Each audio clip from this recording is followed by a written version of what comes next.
Hello, welcome to Lessons Learned. I'm Sherry. I have Blue here, my quilting support dog. He's always with me. And this is a Monday Quilt Chat. This is where we chat about all the quilty things going on in my world and in the quilt world in general. If there's anything to chat about, I like to do that. So go ahead and have a seat, have your coffee, your tea, whatever it is you like to drink, and just sit and have a listen. Or if you're sewing, continue on. You don't have to look at the screen very often.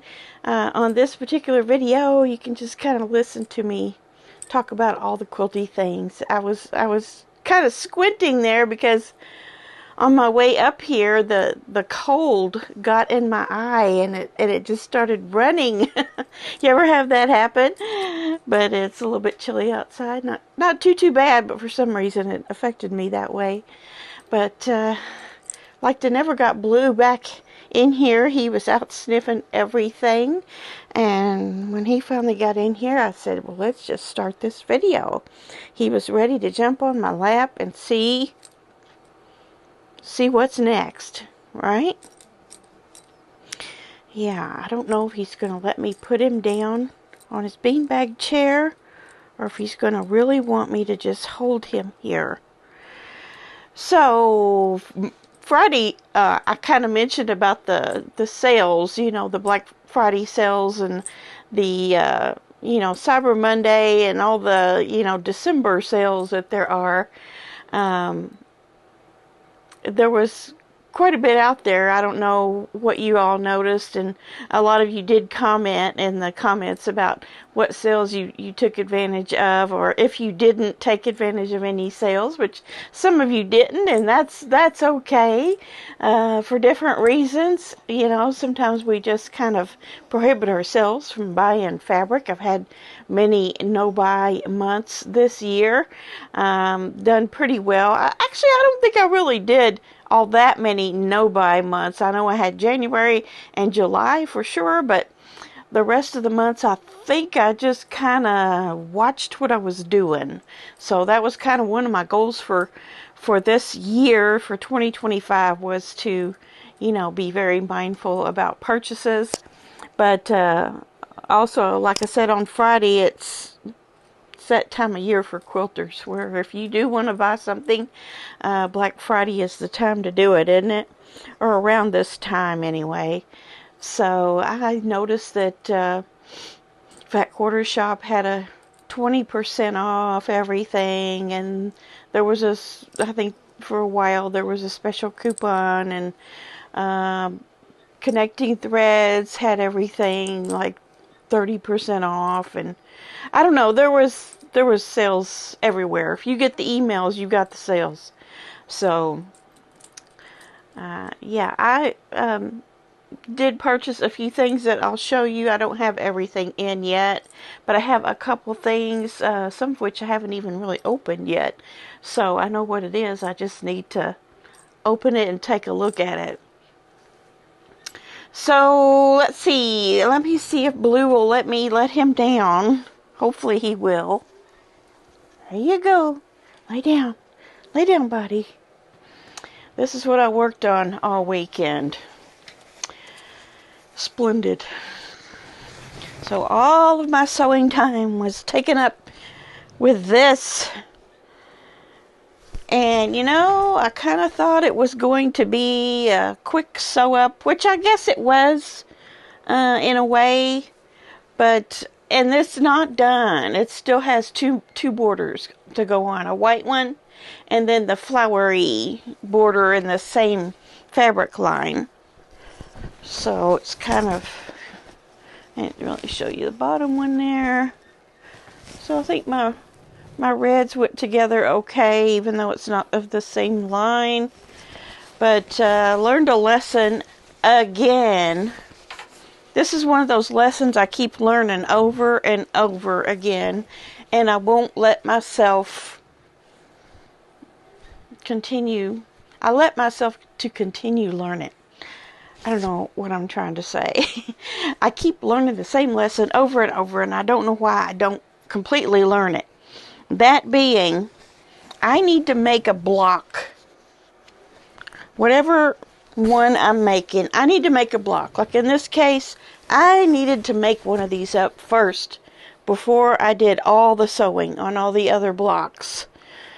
What I mean by that is you mass produce these pieces and then you sit and you make your blocks. I don't know why, but I can't successfully do that. I need to go ahead and make a block, because if I don't, I will mess up one of those pieces. And then once you've chain pieced all of them, and for example, if you have a stitch and flip, let's say you got a rectangle and a square, and you sew it on this way on one end, and you cut that corner off and flip it over, and you've got a 2-color unit. Remember the other day I did all of those the wrong way. I was supposed to have half on one side and half on the other. If I had made a block up first, just one block, I would have not made that mistake. And this weekend, I was doing stuff like that. I'll show you. This is a good time for me to kind of teach you something too. And I don't know, sometimes I complain about how patterns are written, but I understand how hard it is to write a pattern. It's not easy at all. You can make this part real easy on some software, color it up and all that, and it'll come back and tell you how much fabric you need for each color. That's what the software does for you, but it doesn't do this part at all. The illustrations, the wording, the instructions, it doesn't do that. You have to do that. So that's one big disappointment I have about EQ8, is it's a wonderful software that you can use for writing patterns, but it doesn't write the pattern. You just design it on here. It gives you the fabric, and that's it. Okay, so let's see, something else I did wrong. Okay, how do I show you this?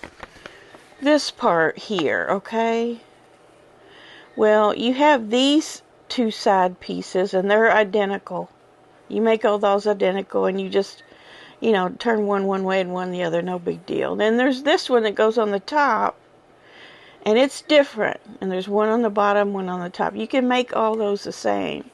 But then when I went over here to do this, some of them, you put that strip right there on the top with the ones that look like this, but then down here you do this. So I didn't notice that I thought this was my 5 blocks. I didn't notice that these two are orange. So it's showing you, here's how you do one. And then you do 3 like this. It didn't say that. I mean, it didn't say that. It says assemble block. Block should measure this. But it didn't say anything about, oh, you need one that goes this way, but then the other 3 go the other way. So I had that. I had 3 of them, because I did them all like this, all 5 of them. And there was really only one that was like that. Anyway, I'll rant over. But if I'd made my block up first, I would have noticed that has to be like that. Anyway, I feel like I worked many hours on this. I probably didn't, but it was the fact that I was having to, when I was having those moments like, that isn't the right way, and I've already sewn it. Now, when I sewed it all together, it went together really well with the sashings in between and all of that. And it'll be a cute quilt. But I got to get my other 2 borders on there still. Borders, I think I've discovered also, are my least favorite part of making a quilt top. I do not like to add borders on, especially after after toiling to get all the blocks done and then the top pretty much put together. I'm done. I don't want to do the borders. I don't want to do those long, boring seams. I still have like a weird camera angle here, I feel like. There we go. Anyway, that's all I did. I did process some scraps. You remember the last time I had one of those little hang out with me things that I did some long arm scraps. I think is what I did off that white basket in the house. Well, I dug down in there and did some more long arm scraps because they take up a whole bunch of room in that basket, and I really need to see how many scraps do I really need to process. I didn't tear the whole basket apart, but I did pull out the big hunks that still had batting hanging on to them and whatnot, so that I could make it go down faster. But I'm, as far as scraps go, I think there was one time since I've had the channel where I had all my scraps done. But I can't keep them all the way done. I can, work on them now and again and keep them at bay, but I can't get them done because, like I said the other day, they're like dishes. As soon as you empty the dishwasher, you've already got a few things to put back in the dishwasher. So at least I don't have to wash my dishes by hand, except for pots. So anyway, recent acquisitions. Fat Quarter Shop. Now, I got these on the 20% off everything on the site thing. I'm trying to decide how I want to show you. I got this because I've been wanting this, and it's expensive. And there was something else that I really went after from the shop, and I wanted to get past the free shipping limit. So I thought, I'm just going to get this. I'm probably not going to... My idea was I was going to find somebody that had used it and probably would never use it again and would sell it to me for $10. But that's probably not going to ever happen because I never ask. There was a weird cut in the video because, well, I ran out of space on my phone and I had to delete something. But also, Mr. Blue wanted to get back in my lap, didn't ya? Lap dog. Okay, so blue onion. I didn't say blue onion, did I?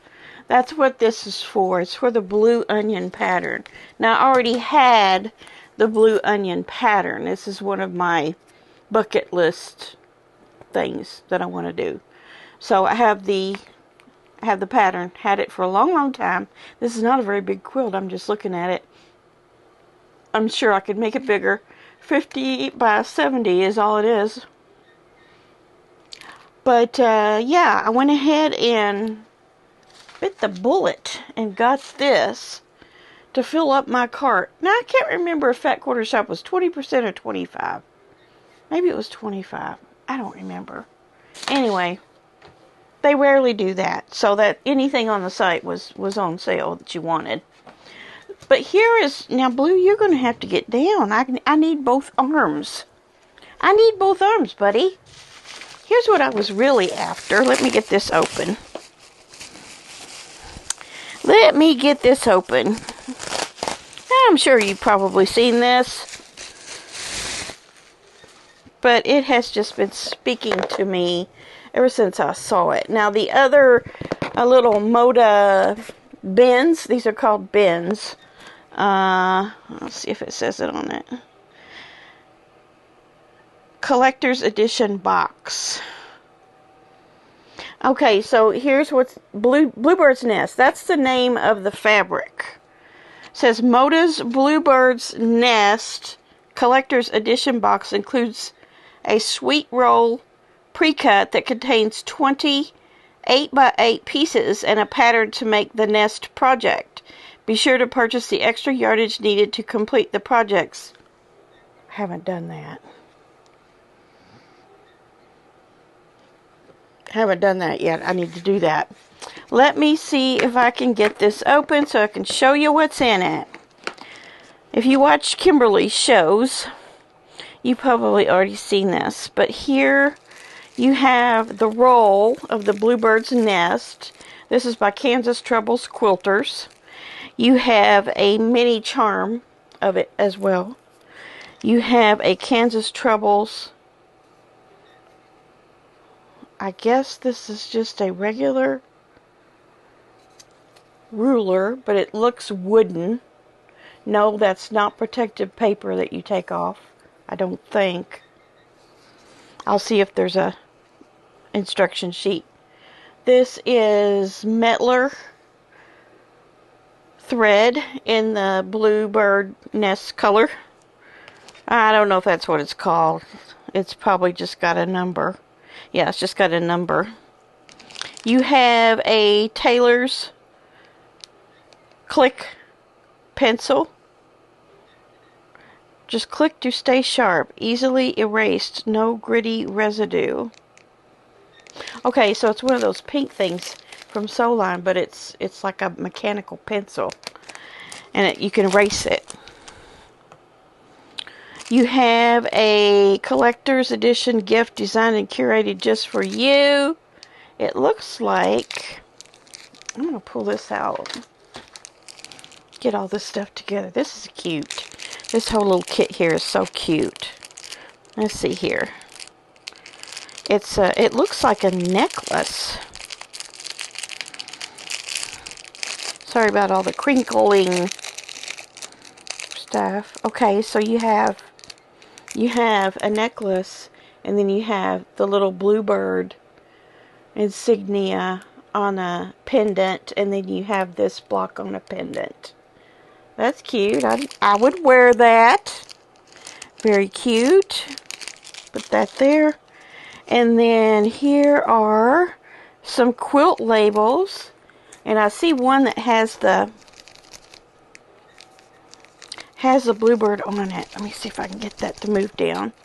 There you go. Isn't that cute? Looks more like a swallow, but that's okay.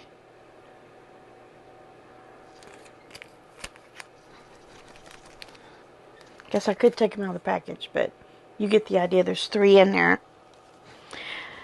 A sticker of a bird. I'll put that on something. I will. I might put it on my long arm. I don't know.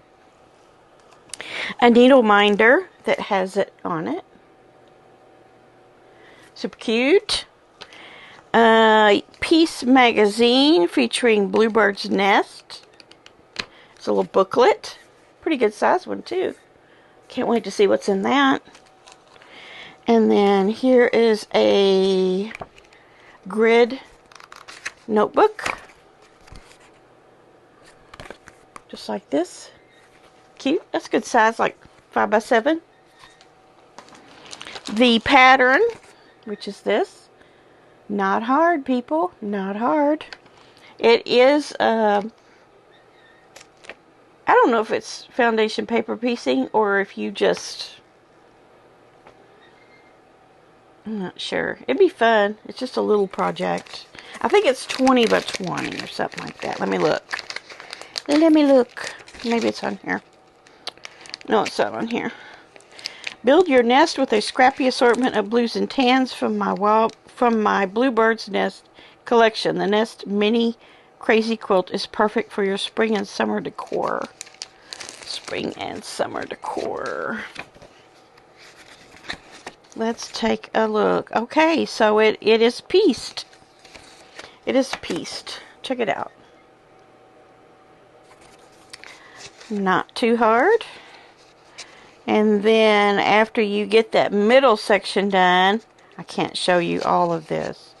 Then all you do is you start I got it upside down, I know, but you just start layering those strips around it. Easy enough. I can't wait to do this little project. So cute. So cute. I just had to have it. This was normally $84.95. It's kind of a piece of change, isn't it? But then I got the ruler was $55.99.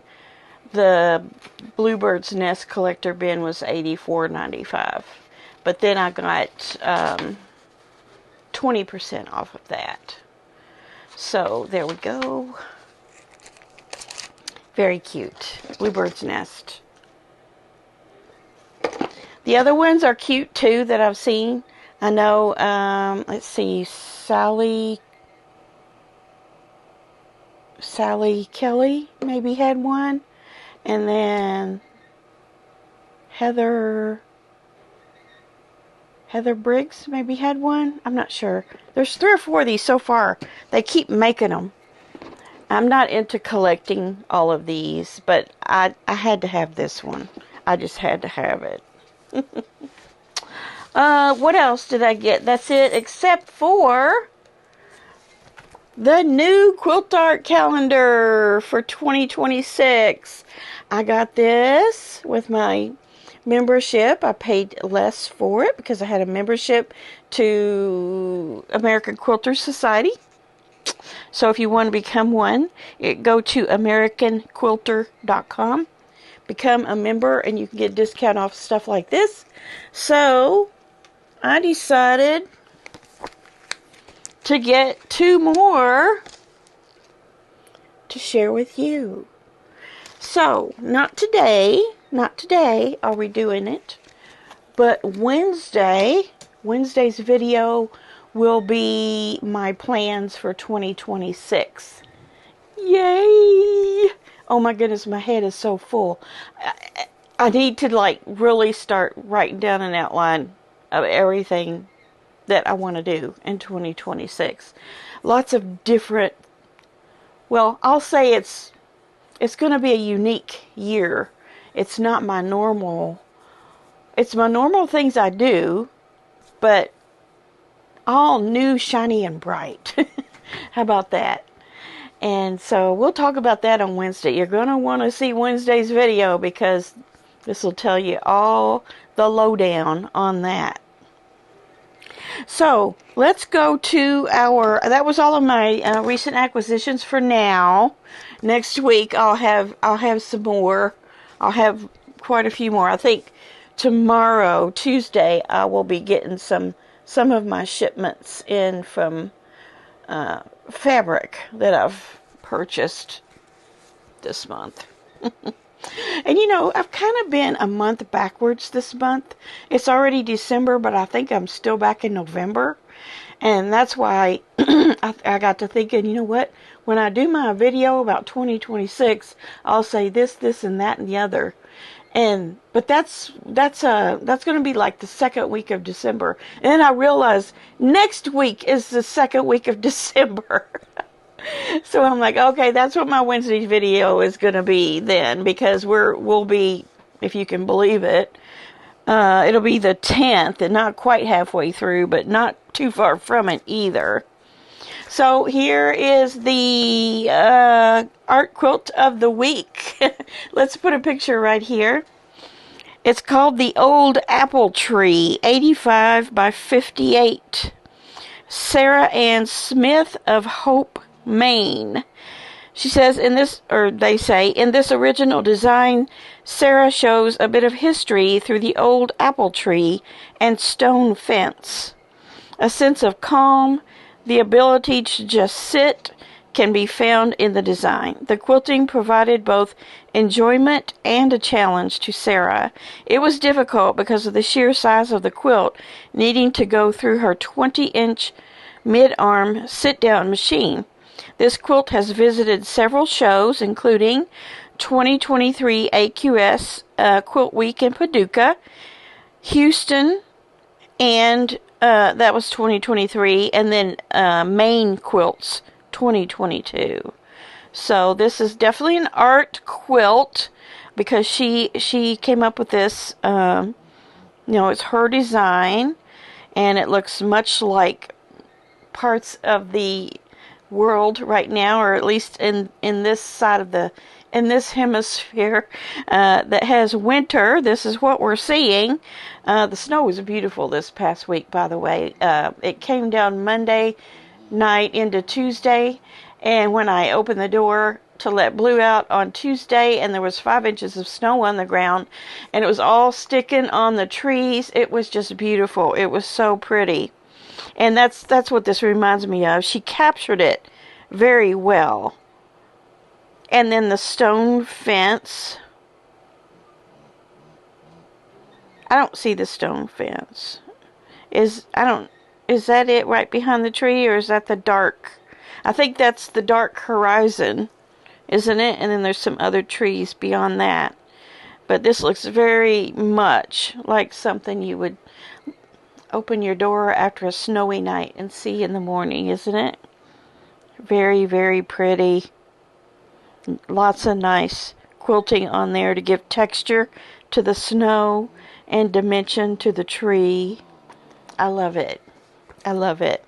I need to get busy on my cherry wood project to try to enter it into their cherry wood challenge. I have till like February 16th to do that. Haven't started on it. It's a small project. It won't take long, but I do need to sit down and think on that at least at the latest early January. So I've got that in the queue to do too. So this week, what am I going to do? I am going to go ahead and put those 2 borders on today. Yes, I am. I have a Jolly Bar 5 sampler block that I haven't done. I need to do that. And then I also want to work on the blockheads setting pattern that Mark made up for me. I need to do that. So I'm just going to mention those 2 things this week because, well, I might do this. Hold on. Let me show you. It's the pie safe. This. I want to cut this out too.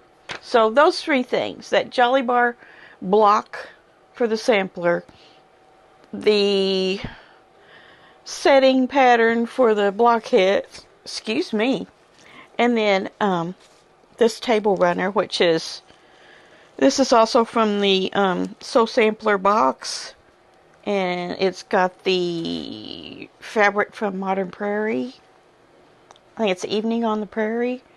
So I want to do that. It also comes with these papers that you use. I don't know if I'll use them, but you can see where they go right here. But it was nice of them to give us the papers, wasn't it? So very excited about my little Bluebird box. Can't wait to get that little project started sometime here in the next little bit. But for now, that is all we have for our Monday Quilt Chat. I don't know if that was too much or not enough, but you'll see me again like this on Wednesday so that we can plan out next year. It's got to be done. It's going to be fun. Hope you're on board with all my little ideas that I have. I have a great week in your sewing room. Sew a little bit every day if you can. Even if you have to kind of force yourself a little bit, it's worth it. Just take a 30-minute timer in there, work for 30 minutes just moving fabric around and looking at things, and then the next time you go in there you'll be ready to actually sew something, especially if it's been a while.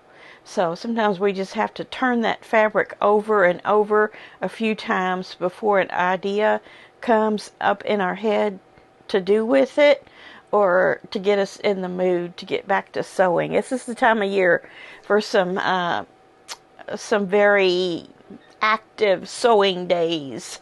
So don't miss out on that. It's always nice to have a nice cool day, maybe a snowy day, dreary day to spend in our sewing rooms doing something productive instead of in bed with the covers over our head, because that's what it makes me feel like doing sometimes. All right, we'll see you back here Wednesday and then again on Friday for Finish It Friday. Have a great week. Bye.